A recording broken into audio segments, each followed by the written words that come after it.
മല ചവിട്ടിയെത്തിയ മനുവിന് കൂട്ടായി സുജിത്തും കൂടെ കൂടി. പിന്നെ ചേട്ടൻ്റെ കൈയൊരു പ്രശ്നം എനിക്ക് മനസ്സിലായി.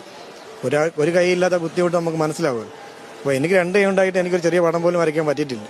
ഈ ഒരു കൈയില്ലാത്ത ചേട്ടൻ ഇങ്ങനെ ഇടത് കൈ കൊണ്ട് ഇത്രയും നല്ല മനോഹരമായ പടം വരയ്ക്കണം കണ്ടിട്ട് എനിക്ക് കൊതിയായി.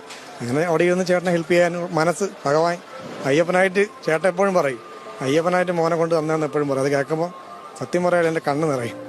തിരുവനന്തപുരം വെഞ്ഞാറമൂട് സ്വദേശിയാണ് സുജിത്ത്. യാദൃശ്ചികമായി ചിത്രം വരയ്ക്കുന്നത് കണ്ട് കൂടെ കൂടിയതാണെന്നും ചിത്രരചന പൂർത്തിയാകുന്നതുവരെ കൂടെ ഉണ്ടാകുമെന്നും സുജിത്ത് പറയുന്നു. മനുവിനു വേണ്ടി ആഹാരം എത്തിക്കുന്നതും ചിത്രങ്ങൾ വരയ്ക്കാനുള്ള മറ്റു സൗകര്യങ്ങൾ ചെയ്തു കൊടുക്കുന്നതും ഇപ്പോൾ സുജിത്താണ്.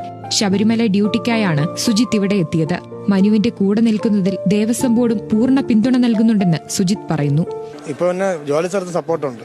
ഇപ്പോൾ ചേട്ടന് രാവിലെ ഞാൻ ഇവിടെ അന്നദാന മണ്ഡപത്തിൽ നിന്ന് ഫുഡ് എടുത്ത് ഇവിടുത്തെ സ്റ്റാഫുണ്ട്, ദേവസ്വം ബോർഡ് സ്റ്റാഫ് ചേട്ടന്മാരെല്ലാം ഉണ്ട്. അപ്പോൾ ഞാൻ അങ്ങനെ പറഞ്ഞു, ചേട്ടാ പുറത്ത് പടം വരയ്ക്കുന്ന ചേട്ടനാണ് ഫുഡ്, ഞാനെന്താ മോനെ നീ ധൈര്യമായിട്ട് കൊണ്ട് പോട്ടാ എന്ന് പറഞ്ഞ് അങ്ങനെ നമുക്ക് ബാക്കിൽ നിന്ന് സപ്പോർട്ട് ചെയ്യാൻ ഒരു ആളുണ്ടെങ്കിൽ നമുക്ക് കൂടുതൽ ഇതാവുമല്ലോ, ബലമാവും. ടാപ്പിംഗ് തൊഴിലാളിയായ മനുവിന് ചിത്രരചന മുന്നോട്ട് കൊണ്ടുപോകാൻ തന്നെയാണ് തീരുമാനം. ചിത്രരചനയിലൂടെ അറിയപ്പെടാനാണ് ആഗ്രഹവും. വിശ്വാസികളുടേതാണ് ശബരിമല. മനുവിനെയും സുജിത്തിനെയും ഇവിടെ എത്തിച്ചതും കണ്ടുമുട്ടിച്ചതും അതേ വിശ്വാസം തന്നെയാണെന്ന് ഇവർ പറയുന്നു. ക്യാമറമാൻ വിപിൻ മൺപകലിനോടൊപ്പം ശ്രീരാജ്, ന്യൂസ് മലയാളം, സന്നിധാനം.